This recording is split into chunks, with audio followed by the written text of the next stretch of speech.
मोहब्बत की मकड़ी क्राइम का मकड़जाल। बुधवार 17 मई 2017 का दिन ढल चुका था और रात उतर आई थी। 9 बजे के करीब राजस्थान के जिला कोटा के थाना नयापुरा के थाना प्रभारी देवेश भारद्वाज के चैम्बर में जिस समय 2 लड़कियां दाखिल हुई थीं, उस समय वह बाहर निकलने की तैयारी कर रहे थे। उन लड़कियों के नाम पूजा और स्वाति थे। दोनों की ही उम्र 30 से 32 साल के बीच थी। वे थीं भी काफी आकर्षक। अपना परिचय देने के बाद पिछले पौन घंटे के बीच उन्होंने हिचकियां ले लेकर रोते हुए जो कुछ बताया था, उसने देवेश भारद्वाज को पशुपेश में डाल दिया था। पूरी बात पूजा ने बताई थी। स्वाति तो बीच बीच में हौसला बढ़ाते हुए उसकी बातों की तस्दीक कर रही थी और जहां पूजा रुकती थी वहां वह उसे याद दिला देती थी। उनकी बातें सुनकर देवेश भारद्वाज उसे जिन निगाहों से ताक रहे थे, उससे पूजा को लग रहा था कि शायद वह उसकी बातों पर विश्वास नहीं कर पा रहे हैं।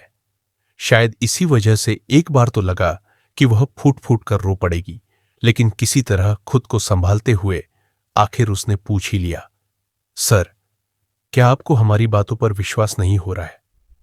देवेश भारद्वाज ने पानी का गिलास पूजा की ओर बढ़ाते हुए कहा, आपको ऐसा क्यों लग रहा है?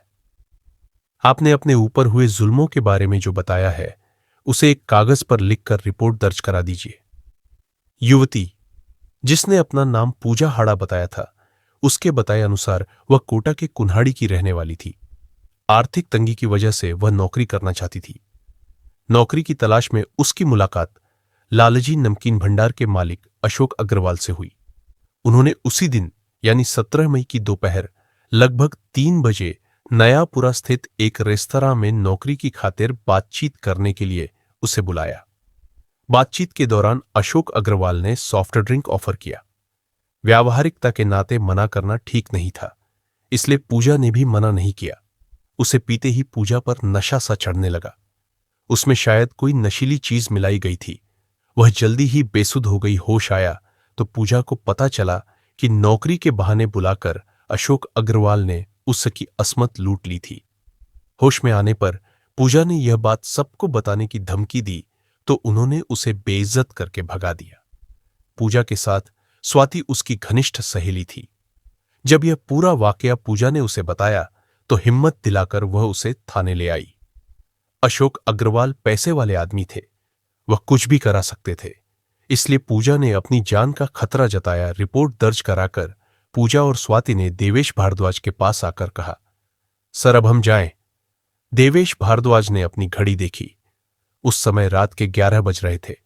उन्होंने कहा, नहीं, तुम लोग इतनी रात को अकेली कैसे जा सकती हो? अकेली जाना तुम दोनों के लिए ठीक नहीं है, क्योंकि अभी तुम्ही ने कहा है कि तुम्हारी जान को खतरा है। इसके बाद ट्रेनी आरपीएस सीमा चौहान की ओर देखते हुए देवेश भारद्वाज ने कहा, मैडम, आप अपनी जिप्सी से इन्हें इनके घर पहुंचा दीजिए। नहीं सर, इसकी कोई जरूरत नहीं है। मैं खुद चली जाऊंगी और पूजा को भी उसके घर पहुंचा दूंगी। स्वाति ने कहा, मैं ही इसे लेकर आई थी और मैं ही इसे इसके घर छोड़ भी आऊंगी। पूजा को घर पहुंचाना मेरी जिम्मेदारी है। आप इतनी रात को मैडम को क्यों परेशान करेंगे? देवेश भारद्वाज स्वाति की इस बात पर हैरान रह गए।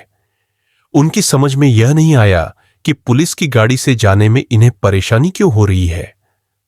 आखिर उन्हें शक हो गया, क्योंकि इधर लगभग रोज ही अखबारों में वह पढ़ रहे थे कि लड़कियों ने फलां व्यापारी को दुष्कर्म में फंसाने की धमकी देकर मोटी रकम ऐंठी है। इसलिए उन्होंने दोनों लड़कियों को चुपचाप पुलिस जिप्सी में बैठने को कहा। आखिर वही हुआ जिसका अंदेशा देवेश भारद्वाज को था। करीब 1.5 घंटे बाद उन्हें पता चला कि सीमा चौहान को स्वाति और पूजा करीब 1 घंटे तक कुन्हाड़ी की गलियों में घुमाती रही, लेकिन उनका घर नहीं मिला। जब वे अपना घर नहीं दिखा सकी तो वह उन्हें लेकर थाने आ गई। सीमा चौहान ने यह बात देवेश भारद्वाज को बताई तो उन्होंने कहा, अब समझ में आया कि स्वाति और पूजा आपके साथ क्यों नहीं जाना चाहती थी। स्वाति क्यों कह रही थी कि पूजा को मैं खुद उसके घर छोड़ाऊंगी। इसके बाद पूजा और स्वाति शक के घेरे में आ गई। देवेश भारद्वाज ने पूजा के बयान पर विचार किया तो उन्हें सारा माजरा समझ में आने लगा। भला दिन दहाड़े रेस्तरां में ग्राहकों की आवाजाही के बीच कोई किसी के साथ कैसे दुष्कर्म कर सकता है?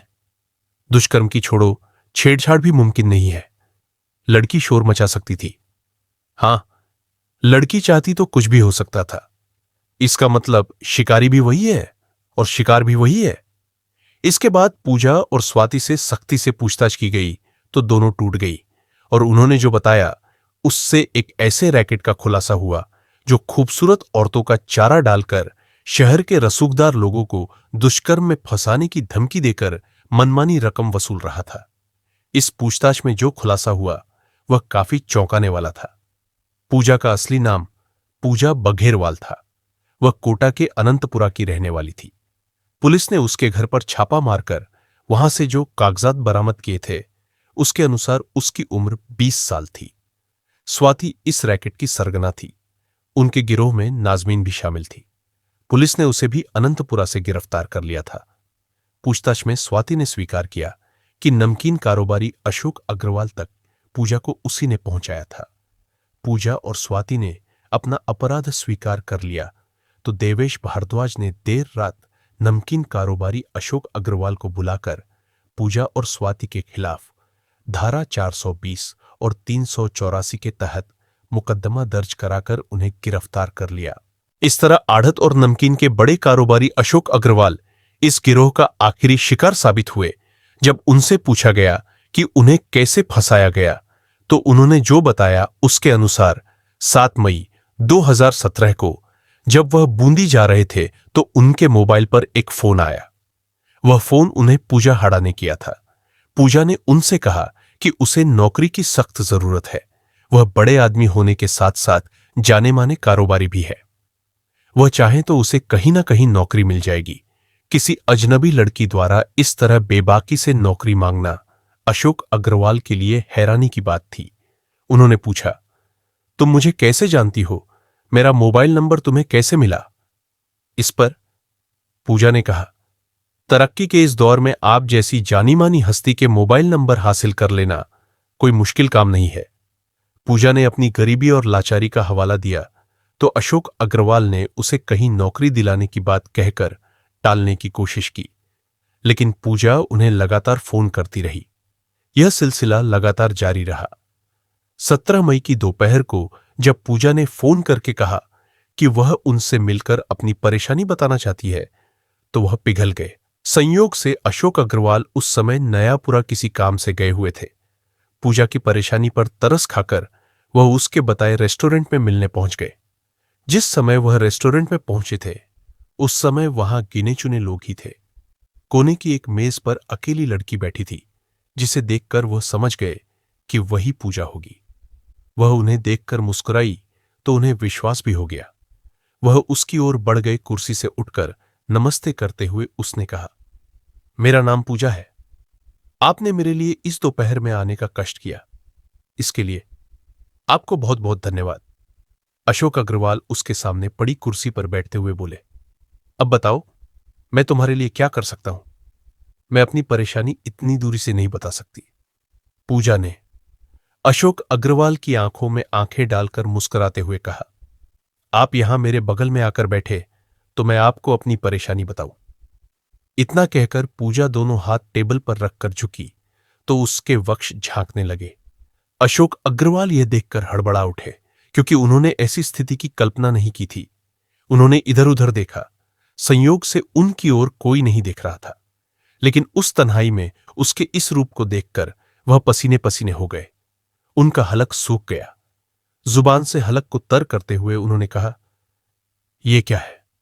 वही जो एक औरत किसी मर्द को खुश करने के लिए करती है। अधखुले वक्षों की ओर ताकते हुए पूजा ने मधुरी आवाज में कहा, इधर आओ ना परेशान होकर। अशोक अग्रवाल ने इधर उधर देखा। इसके बाद नाराज होकर उठते हुए उन्होंने कहा, मैंने तुम्हें क्या समझा था और तुम क्या निकली? पूजा ने आंखें तरेरते हुए कहा, सही बात यही है कि मैं वही हूं जो तुमने नहीं समझा था। मैं तुम्हें इज्जत देकर वह देना चाहती थी जिसके लिए लोग तरसते हैं, लेकिन शायद तुम्हें हसीन तोहफा पसंद नहीं है। फिलहाल तो जो कुछ भी तुम्हारे पास है चुपचाप निकाल कर रख दो, वरना अभी शोर मचाकर लोगों को इकट्ठा कर लूंगी कि तुम नौकरी देने के बहाने यहां बुलाकर मेरी इज्जत पर हाथ डाल रहे हो। अशोक अग्रवाल पसीने पसीने हो गए। कांपती आवाज में उन्होंने कहा, तुमने यह ठीक नहीं किया। इतना कहकर उन्होंने अपनी जेब से सारी नकदी निकालकर मेज पर रख दी। उस समय उनके पास करीब 8,000 रुपए थे। पूजा ने फौरन सारे पैसे समेटे और तेजी से यह कहती हुई बाहर चली गई कि इतनी रकम से मेरी इज्जत की भरपाई नहीं होनी। सेठ अशोक अग्रवाल हक्का बक्का उसे जाते देखते रहे। हैरान परेशान कांपते हुए वह अपनी दुकान पर पहुंचे। वह अभी सांस भी नहीं ले पाए थे कि एक नई मुसीबत आ खड़ी हुई। अचानक एक मोटरसाइकिल उनकी दुकान पर आकर रुकी। उससे मवाली सरीके 3 लोग आए थे। अशोक अग्रवाल उनसे कुछ पूछ पाते उससे पहले ही उनमें से एक युवक उनके पास आकर उन्हें डांटते हुए बोला, इतना बड़ा कारोबारी है फिर भी लड़कियां फंसाता घूमता है। तूने पूजा के साथ क्या किया है उस रेस्टोरेंट में? 50 लाख का इंतजाम कर ले, वरना दुष्कर्म के मामले में ऐसा फंसेगा कि सीधे जेल जाएगा। बदनामी ऐसी होगी कि किसी को मुंह दिखाने लायक नहीं रहेगा। डरे सहमे अशोक अग्रवाल के मुंह से बोल नहीं निकले। वह यह भी नहीं पूछ पाए कि वे आखिर हैं कौन और दिन दहाड़े इतना दुस्साहस करने की उनकी हिम्मत कैसे हुई। उन्हें जैसे सांप सूंघ गया था। ये नौकरों की मौजूदगी में हुआ था, इसलिए बेइज्जती और धमकी से परेशान होकर वह सिर थामकर बैठ गए। अशोक अग्रवाल के बयान के आधार पर उन्हें दुष्कर्म में फंसाने की धमकी देकर 50 लाख रुपए की मांग करने वाले तीनों लोगों को भी थाना नयापुरा पुलिस ने गिरफ्तार कर लिया था। उन तीनों के नाम थे महेंद्र सिंह तंवर उर्फ चाचा, फिरोज खान और शानू उर्फ सलीम महेंद्र सिंह। रंगपुर रोड स्थित रेलवे कॉलोनी का रहने वाला था, तो फिरोज खान साजी देहड़ा का शानू उर्फ सलीम कोटड़ी का रहने वाला था। तीनों ने स्वाति के साथ मिलकर पूरी योजना तैयार की थी। उसी योजना के तहत तीनों ने अशोक अग्रवाल की दुकान पर जाकर रुपए मांगे थे। पूजा और स्वाति के साथ गिरफ्तार की गई नाजमीन भी रसूखदार लोगों को फंसाने में उन्हीं की तरह माहिर थी। उसकी 3 बहनें हैं। पिता की मौत हो चुकी है। उसकी मां भी अपराधी प्रवृत्ति की है। मादक पदार्थों की तस्करी के आरोप में वह 10 साल की सजा काट चुकी है। शहर के रसूखदारों को हनी ट्रैप में फंसाने वाला रैकेट सामने आया तो पुलिस ने विस्तार से पूछताछ की। इस पूछताछ में उन्होंने एक और खुलासा किया। स्वाति उर्फ श्वेता और पूजा बघेरवाल ने मिलकर बैंकिंग सेक्टर में एजेंसी चलाने वाले प्रदीप जैन के खिलाफ थाना गुमानपुरा में छेड़छाड़ और दुष्कर्म का मुकदमा दर्ज कराया था। अक्टूबर 2016 में इन लोगों ने प्रदीप जैन से 8 लाख रुपए मांगे थे।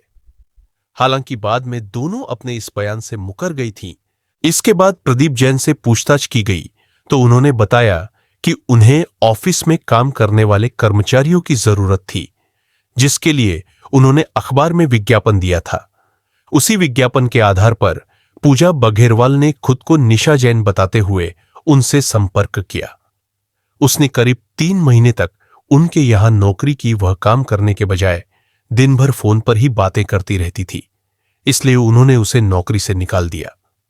इसके बाद स्वाति उर्फ श्वेता उनके यहां नौकरी करने आई, लेकिन 3 दिन बाद ही वह नौकरी छोड़कर चली गई।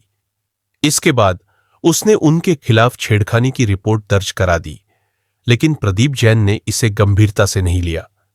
उन्हें परेशानी तब हुई जब अक्टूबर 2016 में पूजा ने थाना गुमानपुरा में उनके खिलाफ दुष्कर्म का मुकदमा दर्ज कराया। उसका कहना था कि 8 महीने पहले जब वह उनके यहां नौकरी करती थी, तब उन्होंने उसके साथ दुष्कर्म किया था। जब इस बात की जानकारी प्रदीप को हुई तो वह सन्न रह गए। उनका परिवार तनाव में आ गया, लेकिन वह अपनी बात पर अडिग थे क्योंकि आरोप सरासर झूठा था। पर मित्रों और रिश्तेदारों के कहने पर बेगुनाह होते हुए भी उन्हें भूमिगत होना पड़ा। बाद में डील हुई तो पूजा ने अदालत में अपने बयान बदल दिए। समझौता होने के बाद उससे फिर 50,000 रुपए मांगे गए, लेकिन उसने देने से साफ मना कर दिया। उसने कहा कि अब उसका खेल खत्म हो चुका है। पुलिस के अनुसार शहर में यह गिरोह अभी ताजा ताजा ही सक्रिय हुआ था। किसी रसूखदार को जाल में फंसाने से पहले ये लोग उसके रिश्तों और कारोबार की पूरी जानकारी जुटाते थे। उसके बाद शिकार की पंसद की लड़की का जुगाड़ किया जाता था जो उसे फांस सके। शिकार से जो रकम मिलती थी वह सभी में बराबर बराबर बंटती थी। गिरोह की सरगना स्वाति हनी ट्रैप के लिए नई और काम की लड़कियां तलाशती रहती थी। स्वाति पति को छोड़कर सजी देहड़ा में फिरोज के साथ रहती थी। लोगों की नजरों में वह मेहंदी लगाने और ब्यूटिशियन का काम करती थी। वह इन दिनों एक कोचिंग संचालक को फंसाने की फिराक में थी। उसके लिए वह हाई प्रोफेशनल लड़की ढूंढ रही थी, लेकिन अशोक अग्रवाल को फंसाने के चक्कर में वह खुद ही फंस गई। अगर ऐसा न होता तो शायद वह उस कोचिंग संचालक को बर्बाद करके ही मानती। पुलिस ने पूछताछ के बाद स्वाति पूजा नाजमीन महेंद्र सिंह तंवर उर्फ चाचा, फिरोज खान और शानू उर्फ सलीम को अदालत में पेश किया, जहां से सभी को न्यायिक हिरासत में भेज दिया गया। महेंद्र सिंह तंवर, फिरोज खान और शानू उर्फ सलीम को तब गिरफ्तार किया गया जब स्वाति, पूजा और नाजमीन की गिरफ्तारी की खबर पाकर तीनों शहर छोड़कर भागने की तैयारी कर रहे थे। लड़कियों के पास से एक डायरी मिली थी जिसमें इन तीनों के नाम और मोबाइल नंबर थे। स्वाति से बरामद मोबाइल का बिल फिरोज खान के नाम था, तो उसमें पड़ा सिम महेंद्र सिंह के पिता मोहनलाल के नाम था। शिकार को फंसाने के लिए पूजा और नाजमीन इसी मोबाइल का इस्तेमाल करती थी। यह मोबाइल स्वाति के पास रहता था। पुलिस अब उस मोबाइल नंबर की कॉल डिटेल्स निकलवाकर यह पता लगाने की कोशिश कर रही है कि इस नंबर से किस किस को फोन किए गए थे। महेंद्र सिंह तंवर उर्फ चाचा पहले ऑटो चलाता था। ऑटो चलाने के दौरान उसकी मुलाकात स्वाति से हुई तो वह इस रैकेट से जुड़ गया, जबकि सलीम उर्फ शानू मकानों की मरम्मत का काम करता था। स्वाति 2 साल पहले पति से अलग हुई थी। इसके बाद साजी देहड़ा में किराए का मकान लेकर वह फिरोज खान के साथ लिव इन रिलेशनशिप में रहने लगी थी। उसका बच्चे की सुपुर्दगी को लेकर पति से कोर्ट में केस चल रहा है। पति से अलग होने के बाद जब वह ब्यूटी पार्लर चला रही थी तभी फिरोज खान से उसका परिचय हुआ था। उसके बाद वह उसके साथ रहने लगी। स्वाति से बरामद डायरी में अंग्रेजी के कुछ ऐसे शब्द लिखे हैं जो आमतौर पर हाई प्रोफाइल सर्किल में व्यावहारिक तौर पर बोलबाल में इस्तेमाल किए जाते हैं। पुलिस का मानना है कि संभवतः नई लड़कियों को शिकार फंसाने के लिए इन शब्दों का ज्ञान कराया जाता था ताकि उनकी कुलीनता का असर पड़े।